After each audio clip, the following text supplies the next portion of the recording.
Hola, buenas tardes.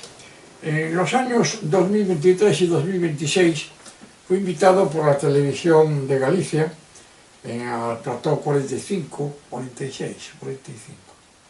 El test 45 me parece que se llama, de Mordes, aquí en La Coruña, para que ellos hablara sobre unas grabaciones en vídeo que habíamos hecho un compañero mío, Miguel Ángel Royce y yo, en los años 1985 y 1986, sobre los accesos por carretera a La Coruña y la circulación por las vías urbanas.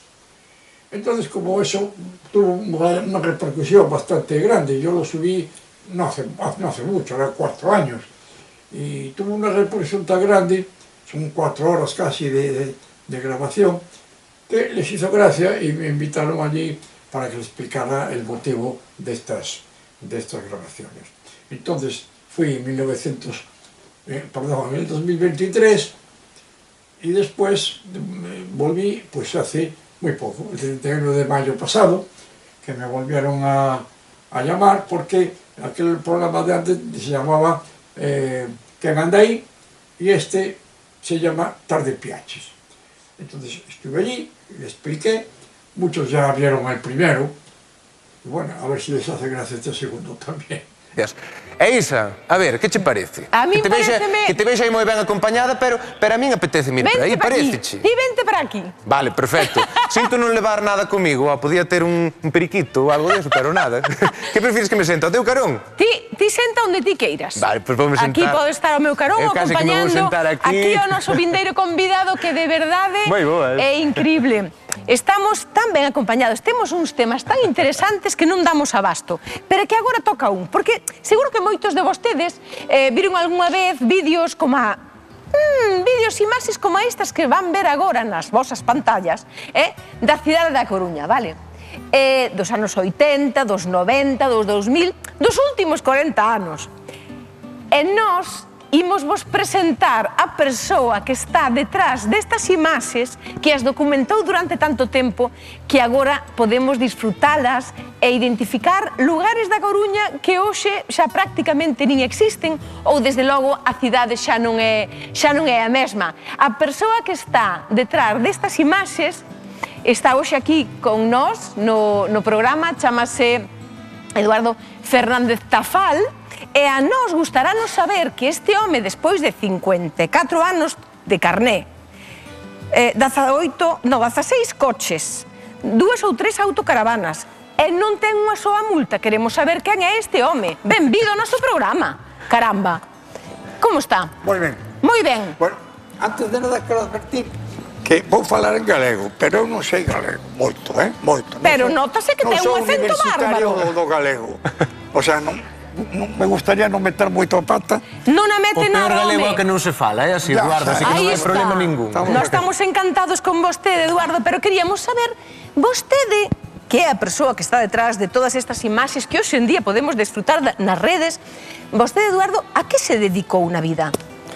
Pois estuve 50 anos na DGT. Na DGT? E como rematou aí? Con 17 anos, entrei cando se creou a DGT, que foi o 1 de decembro de 1959. E vostede... Eu tiña 17 anos. Entón, vostede foi funcionario da DGT. Examinador durante 48 anos. Mira, ven para aquí que así preguntámoslle a Eduardo. Como queiras. A ver, podes dicir claramente que me queres ter o teu carón, e non pasa nada. Estou dicindo claramente, porque así damos a él o momento protagónico, que desde logo é un protagonista en toda a regra. Porque eu, a ver, non é de broma, porque estamos encantados de telo aquí, pero chámanos poderosamente a atención que un funcionario como vostede tivera esa paixón e ao final, a paixón, digamos, que gañou presencia para disfrute de todos nós. Contenos, como chegou vostede, sendo funcionario, a ter todas esas cámaras que vostede tivo desde os inicios? Bueno, a primeira cámara é unha que está aí. Cal é a cámara? Unha cámara de 8 milímetros. Ajá. Aquelas que chamabanse tomavistas. Tomavistas. Darlle corda, dabas corda, duraba 3 minutos. Sí. Tiñas que cambiar, eran 15 metros de película, e aos 7 metros e medio tiñas que darlle a volta. Carai, que traballo. Esas que estamos vendo aí, non? Aí debaixo. Sí, non sei, desde aquí non a vexo, pero é unha pequeniña. Ímolas coller, podémolas coller, porfa. Vale, pois esas son as cámaras, non? Que vostede estivo utilizando. Moi ben. Non sei se as podo utilizar, que a mí me gustaríame que vostede as tivera na man. Iso, non é por nada, pero antes dixeche o de que non sabemos como grabou, traballando na DXT, xa sabemos por que nunca tivo unha multa, eh? A ver. No. É broma, é que tiña que facer... Non ten nada que ver unha cousa ca outra. A ver, mire, voulle dicir unha cousa, porque a min chama moita atención que vostede, no seu día, vou coller as cámaras. Colleras ti ou collo o seu? Colleras ti. Veña, collo o seu. Grazas. Se as poñes aí encima se ven perfectamente todo. No, que eu quero que vostede nos diga con que cámara vostede, que parecía unha película, ia conducindo un compañeiro seu e vostede iba... Hai moitas solo collín estas dúas, eh? Vostede iba grabando con esta. E con magnetofón. Esa era con la que grabé. A ver, agora aclaramos o tema. A ver. A ver como era isto. Esta cámara ten un magnetoscopio que está aí tamén. Sí. E entonces se conectaba co cable conectábase a parte de atrás do magnetoscopio. De acordo. E levaba unhas baterías. Tiña unha autonomía? Sí, 3 horas. Vale.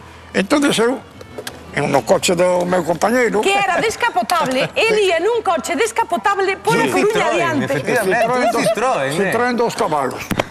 Que maravilla. E vostede que ia incorporado... Era un compañero, Miguel Ángel Reyes Robledo, que tamén traballou comigo. O quería liar para que viñera hoxe aquí, pero non quiso vir. Non quiso vir, non quiso dar a cara. Será por día, xa virá outro día. E entonces eu collía a cámara, la ponía así, e grababa. Estupendo. Non che estaba para levala no bolsillo, Eduardo? Pero escoita unha cousa. Non, porque nese magnetoscopio se metía la cinta. Unha cinta beta que duraba 3 horas. Claro. Entonces grababa. Vostede como ia no coche? Porque era descapotable. Era un Citroën descapotable. De pé? Iba de pé, no, apoyado na parte para ser descapotable. E había que ir moi a modo. A que velocidade ia? Moi lento. Moi lento, non? Porque, claro, a ver, non tan lento como para molestar na circulación os outros, pero tampouco había circulación callosa. Claro, efectivamente, porque a cidade cambiou moitísimo, verdade? Bueno, cambiou. Ves as películas esas de, por exemplo, desde onde está o estadio de Riazor hasta a Torre de Hércules e máis, e non había nada. É que a min pásame que eu levo 11 anos vivindo na Coruña, facendo moita vida e non recoñezo a cidade nestas imaxes que estamos vendo. O último que había, eso ya hacia a Torre de Hércules. O único que había era o hotel que hai agora, non estaba el hotel, estaban os hermanitos os ancianos desamparados. Sí, o hotel María Pita. Ese non existía. Que é onde está o matadero, sí. O asilo de ancianos. E a partir de aí, o matadeiro, e despois xa non había nada. Carretera horrible, porque aquello non se pode chamar, se ve aí como estaba. Claro que sí. Pero vostede, por que decidiu facer estes vídeos? Vamos a ver, porque él tamén traballaba comigo na jefatura de tráfico. O seu compañeiro, claro. Éramos examinadores. Éramos moitos, éramos 12 ou 13 ou 14. Bueno, entón se nos ocurriu facer eso para axudar un pouco aos alumnos. ¡Qué maravilla! Porque non era lo de hoxe que hoxe tes por todos os lados, pero non había nada. Entón, para que os alumnos pudieran ver en esas imaxes, pues, donde había semáforos, como era a entrada da Coruña, como era a salida, la N552, la Nacional Sexta. Vostedes ilustrabanlle como se ia circulando e ofrecíanlle esas imaxes, os alumnos entendían moito mellor se tiñan preferencia, non tiñan preferencia, etc. Pois conseguiron, non? Porque non tiñamos ningún interés en suspender a xente. Non era estricto vostede, diga a verdade. Nos viñan bien preparados, non pasaba nada, aprobaba. Eu teño aprobado de 14 que levaba a aprobar 12. Unha vez tamén suspendían, pero vamos, me refiero a que non había interés en suspender a nadie. E vostedes eran conscientes, o sea, vostede era consciente cando estaba grabando estas imaxes desa importancia histórica que podían chegar a ter? Non, porque, a ver, as tiña desde 1900 80 e tantos. Claro, son 40 anos de historia. Aí ves que onde estaba o Corte Inglés, en unha deles non hai Corte Inglés. Non hai Corte Inglés, eran pradeiros. De repente aparece... O daquela non estaba nin, vamos, diría meu pai, estaba na Dominicana. De repente, en outra aparece el Corte Inglés, de repente, ¿no? Claro. Y entonces, claro, yo lo tenía en casa, estaba muerto desde salir un día, eu teño unha página en YouTube. Ten unha página en YouTube que todo o mundo ve as súas imaxes aí colgadas. Y entonces dices, vou subirlo a YouTube a ver se a alguien le interesa. Ella fai gracia ver todos esos coches que xa non existen ningún. Totalmente. Morreron todos, xa. É que son os mellores porque son os que se arranxan cun destornillador e un chicle. Está Corte Inglés recén feito, ves? Sí, recén feito. Pero non hai nada.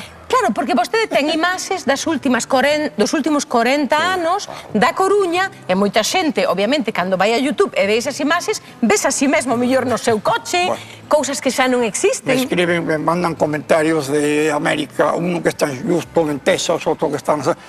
viven ali na calle de tal, pero xa non a recoño. Galegos do mundo inteiro, claro. Que vou gravar e vou mandar. Sí, que bonito. Claro, antes chamaba moita atención, até eu me lembro de eso, da zona de Marina Parrote e demais, cando ainda podías pasar co coche, agora que está todo pros peóns. Totalmente, que cambian completamente as direccións. Facemos os maiores, Isa, de verdade. Totalmente, ata ti, se te sorte tamén vai ser. Para os que vexen esos antigos, estou facendo xa, pero hoxe, é un programa que lle chamo A Coruña Hoxe. A Coruña Hoxe. Estou filmando todo eso, pero xa como está agora. Entón, se pode ver, xa levo no coche, xa levo a cámara, xa vou solo. Claro, pero agora levo unha cámara porque, claro, a tecnoloxía, a ver, señores, cambiaron. Canto non cambiou a tecnoloxía? Agora va, é unha cámara que está aí. Podo acercar. Sí, claro, non. Vostede está na súa casa, Eduardo. Imos coller a cámara porque lle faltaba esa. Ai, pero esa... E logo, é que el modernizouse, non sabes canto. Esta foi a primeira. Isto era o que faltaba. Esta era a primeira. Pero que reliquia, mira para aquí. Esa cámara me costó 1000 pesetas. 1000 pesetas? Pero un tráfico. Pero canto era eso, un soldo dun mes? 1000 pesetas un soldo dun mes, vale. Esta cámara funciona... As equivadencias ten que estar claras. Isto se abre aquí, se mete o carrete. Mirade. Sí. Se mete o carretiño aquí, sacabas, dabas corda, aquí, se daba corda aquí, esa mirabas por aquí. E mirabas por unha... Sí, claro que vexo perfecto, vexo nos anós ainda funciona. E o cámara. E non pensou en gravar esas mesmas rúas, pero con esta cámara, en vez de cunha nova? No, porque me sale moi caro. Sale carísimo que esta vintage agora, está noutro precio. Vintage está de moda agora. Un casete destos costa unha millonada. Era máis barato daquela que agora, quizás. Mira, con esta cámara empecé a gravar no 1960. 60? Teño películas que están aí da miña muller cando éramos novios. Increíble. Pero que maravilla, porque non só grabou cousas persoais, é que daquela, a ver, hai que poñerse nesa tesitura de que daquela, quen tiña cámaras, tiñan a xente que facía cinema daquela, que eran de Estados Unidos, polo menos, mirade as imaxes que temos, por favor, que as temos aquí en directo, imaxes grabadas por él. Na playa de Riazor. Mira que tipín. Mira que tipiños. Moitos destos xa morreron. Oh, increíble, Teñamos 18 anos. Ai. E claro, dá gusto volver a ver a xente así. Era vostede? Sí. E vostede, cando ve estas imaxes, que é o primeiro que lle ven á cabeza? Imagino que emoción... Mira, a xente, moita xente que non lle gusta ver as familias que morreron e tal. Eu teño películas da miña nai que morreu no 1983, con 83 anos, horas falando con ela. Ai, que maravilla ter iso. O sea, todos queremos a nosa historia grabada e por iso consideramos unha reliquia. Mi boda, os nacimientos dos fillos, hasta o ano 74. Despois empecé a cambiar con esas outras, xa viñeron unhas máis modernas, con cinta, con un disco duro, pero isto xa é o máximo. Pero vostede vais adaptando... A ver, explíqueme como vai isto, porque vostede adaptouse a todos os tempos. Eu iso non sei como furrula, Porque esta usaba na manga do Mar Menor para bucear. Porque con isto bucea. O sea, isto se pode meter na agua. Pero por onde encende, perdón? Mira, aquí... E pon un, xa é un... É un botón para encender e outro para apagar. Así me gusta. E aquí ves que ya pone 6 horas 27 minutos. Gravou 6 horas. Teño para gravar, 6 horas. E que capacidade ten este cachintófono tan pequeno? No, es que depende da tarxeta que lle metas. Da tarxeta que lle metas, claro. De 64 gigas. É curioso. Eu baixaba ali no mar, ponía aquí os peces dándolle de comer. Claro. Venían todos ali, eu sacaba. Que paixón tan bonita, Porque despois, esta é la que uso ahora, porque esta le haces así, le sacas la sacas a tarxeta, non? Sí. Unha peza que ten aí, que estamos vendo, e que a cámara non nos está recollendo tan ben, aí está, e quedas con isto. Sería increíble... Claro. Entón, lle poño aquí un soporte, aquí, e vai así no coche diante. Mire, eu estaría falando con el horas, porque... Sobre todo é que é increíble esa capacidade de adaptarse tanto aos tempos dos cambios das rúas, da civilización e da tecnoloxía. Mire, Isto é maravilloso. Eduardo, a nós encantaríanos de verdade, o sea, celebramos que vostede tivera unha paixón que fixera feliz a tanta xente, porque se a vostede lle escriben de todo o mundo, é porque francamente vostede está enchendo o ollo de moita xente. Eu non pensei que iba a ter a repercusión esos vídeos, nunca pensei que iba a tener esa repercusión. É que bonito que fose así, 20.000 visualizacións é un escándalo. Pois moitísimas grazas. E comentarios. Dios que quedan. Pois, totalmente. Pois nós estamos super agradecidos porque vostede nos trouxera ata aquí o seu saber facer, pero sobre todo a súa paixón, que fixo felices a moitas persoas e con iso quedamos nós. É que, como nós temos que seguir... Foi consecuencia do cine, cando tiñan 14, 15 anos, ibas aos cines, sesión continua, dúas películas. Atención o que está dicindo Eduardo, que cando era pequena, cando ele era pequeno, ia ao cinema, e quedou con aquela cousa no corpo e no corazón de decir, eu tamén quero facer cine, ou polo menos gravar imaxes. En lugar de ir ao colexio, me iba para o cine. En vez de ir ao colexio, iba para o cine. Un montón de anos despois, por medio de la UNED, la Universidade a Distancia. Fixe a carreira ali, pero xa con 30 e tantos anos. Que maravilla. Vostede estudou na Universidade a Distancia, nós temos unha persoa que di que está na distancia tamén. Temos unha persoa na distancia e que di que é galego, que creo que tamén... Geografía e historia, porque me gustaba moito o arte. E como eu baixaba moito con a miña muller, moito, viajamos toda Europa, parte de Asia, África... Eduardo, estaríamos horas falando, pero temos aí un amigo agardando en Madrid. En Madrid, precisamente, e que ao lado... Un segundinho, perdón. E que ao lado, e que fora.